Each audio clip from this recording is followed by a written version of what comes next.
عرب کے اندر جو ایسا اونٹ ہوتا تھا نا، جس کے ساتھ اس کا کوئی مالک نہیں ہوتا تھا، کوئی اسے چرانے والا ساتھ نہیں ہوتا تھا، کوئی نکیل ڈالنے والا نہیں ہوتا تھا، باندھنے والا نہیں ہوتا تھا، اس کو کہتے تھے ابل السدا، کہ یہ چھوڑا ہوا اونٹ ہے، یہ شاید بیکار چھوڑ دیا گیا ہے۔ قرآن مجید فرقان حمید نے اسی لفظ کو انسان کے لیے تذکیر کے طور پر، نصیحت کے طور پر بیان فرمایا اَيَحْسَبُ الْإِنسَانُ أَن يُتْرَكَ سُدًى، کیا انسان یہ گمان کرتا ہے کہ اسے بھی یوں ہی چھوڑ دیا جائے گا؟ کوئی زندگی میں اس سے پوچھنے والا نہیں ہوگا، اپنی مرضی سے کھائے گا، مرضی سے پیے گا، مرضی سے سوئے گا، مرضی سے جاگے گا، مرضی سے حقوق ادا کر۔ کیا یہ سمجھتا ہے انسان اسے یوں ہی چھوڑ دیا جائے گا؟ معنی کیا ہے کہ ایسا نہیں ہے، اسے بہت ساری پابندیوں کا پابند رہنا پڑے گا، بہت سارے احکامات کی اسے پیروی کرنی پڑے گی، بہت ساری چیزوں کی فرما برداری کرنی پڑے گی۔ ہر مال اس کا نہیں ہے، اسے حلال اور حرام کی تمیز پیدا کرنی پڑے گی۔ ہر بات جو اس کی ذہن میں آئے گی یہ کہہ نہیں دے گا، بلکہ اسے سوچ کر بولنا پڑے گا۔ اسے یوں ہی نہیں چھوڑ دیا جائے گا، اس پر پابندیاں رکھی جائیں گی، اور پھر جو اعمال یہ کرے گا ان اعمال کے اثرات بھی مرتب ہوں گے اس کی زندگی میں۔ نیکی کرے گا تو اس کا حسن پائے گا، زندگی میں سکون آئے گا، اطمینان آئے گا۔ اگر اپنی زندگی کے اندر یہ گناہ کرے گا، اللہ کی نافرمانی کرے گا، تو وَمَنْ أَعْرَضَ عَنْ ذِكْرِي فَإِنَّ لَهُ مَعِيشَةً ضَنْكًا، اللہ فرماتے ہیں میری یاد سے منہ موڑ لو گے تو زندگی تنگ ہو جائے گی، دشواری ہوگی، تمہاری معیشت تمہارے لیے مشکلات کا شکار ہو جائے گی۔ یہ نہیں ہے کہ انسان کو یوں ہی چھوڑ دیا جائے گا۔ اور پھر اسی آیت کا معنی یہ بھی بیان کیا ہمارے مفسرین نے کہ ایسا نہیں ہوگا کہ قیامت نہیں سجے گی، یہ نہیں ہوگا کہ جزا و سزا کا میدان نہیں لگے گا۔ اگر وقوع قیامت ہی نہ ہو، قیامت کا میدان ہی نہ لگے، تو کیا جس نے ظلم سہا ہے اور اس امید پر چلا گیا ہے کہ قیامت میں بھی فیصلہ ہونا ہے، تو پھر تو اس کے ساتھ ناانصافی ہو گئی۔ اگر صبح قیامت میدان ہی نہ لگے، وقوع قیامت ہی نہ ہو، تو ظالم جو زندگی بھر ظلم کرتا رہا، جبر کرتا رہا، اور کمزور لوگ اسے سزا نہ دے سکے، تو وہ قیامت میں بھی یوں ہی دندناتا پھرے۔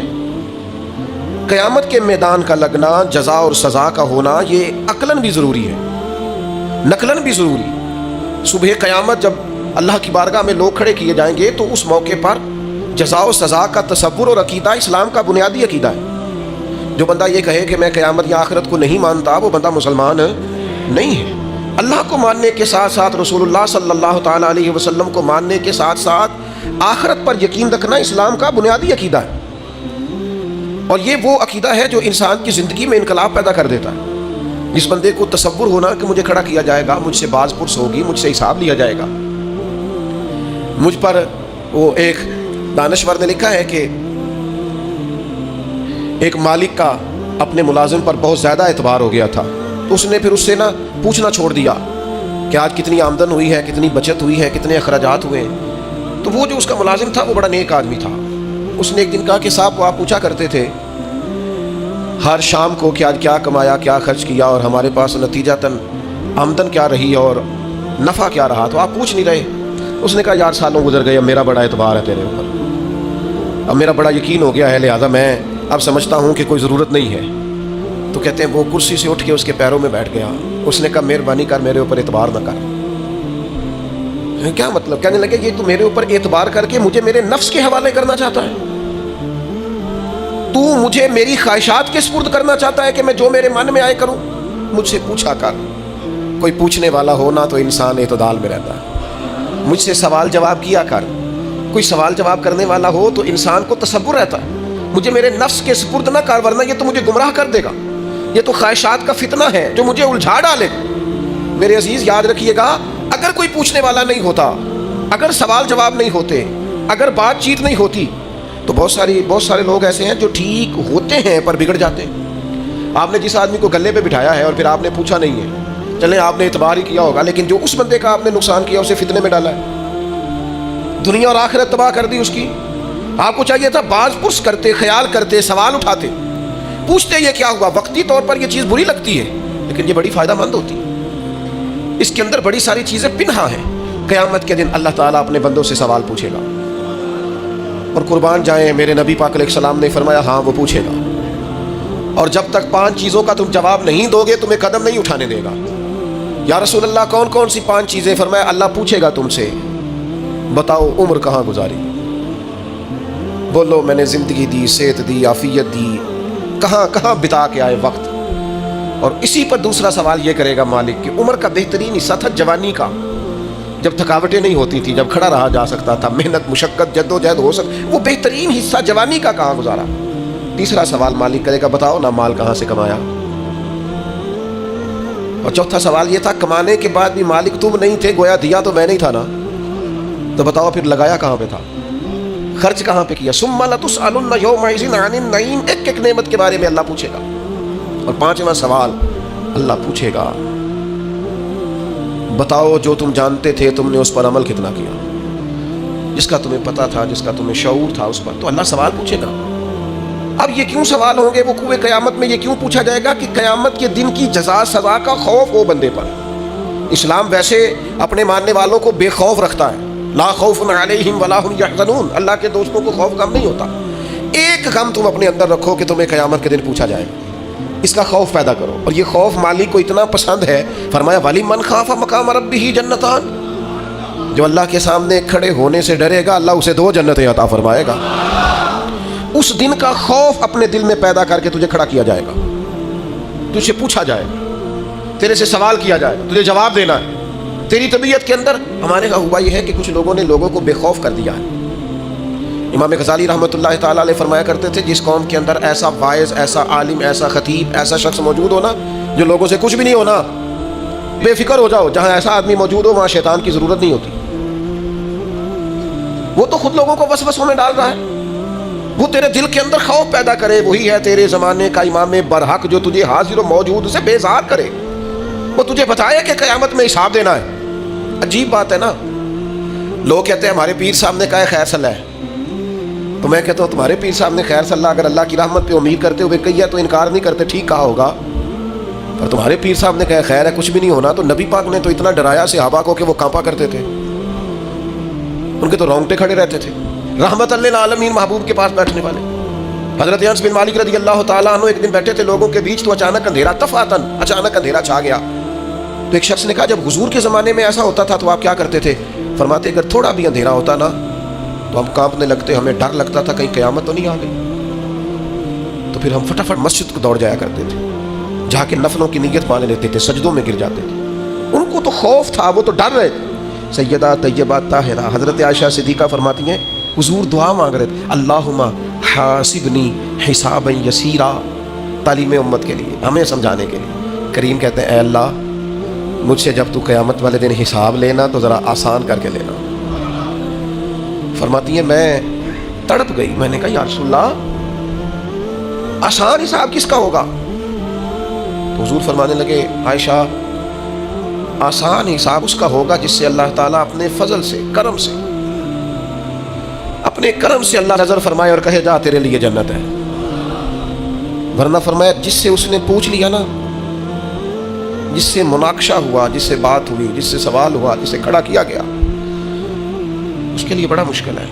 میں کسی کی بات نہیں کرتا، میں ذاتی طور پر خود سمجھتا ہوں کہ حساب دینا بڑا ہی مشکل کام ہے، بڑا۔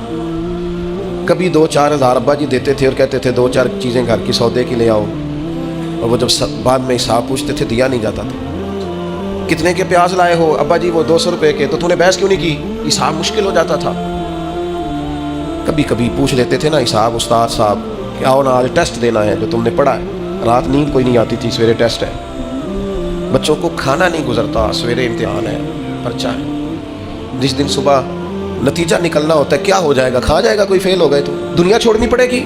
مسلوں پہ بیٹھے ہیں نوجوان، کچھ بھی نہیں، مڈل کا، میٹرک کا، FA BA MA کا امتحان ہے، کچھ بھی نہیں، تسبیحاں پڑھ رہی ہیں بیٹیاں۔ وہ خدا کے بندو دنیا کے چھوٹے چھوٹے حساب سے ڈرتے ہو، اس وقت سے کیوں نہیں ڈرتے جب مالک کھڑا کر کے کہے گا بتا نا میں نے دی تھی نا صحت تجھے، جوانی میں نے دی تھی نا، تیرے ساتھ کتنے لوگ اور بھی تھے ان پڑھ تھے، عزتیں، شہرتیں، علم، دولتیں میں نے تجھے دی تھی نا، کتنے لوگ تھے تیرے ساتھ پیدا ہوئے تھے، بیمار تھے، کمزور تھے، معذور تھے، صحت تو تجھے میں نے دی تھی نا۔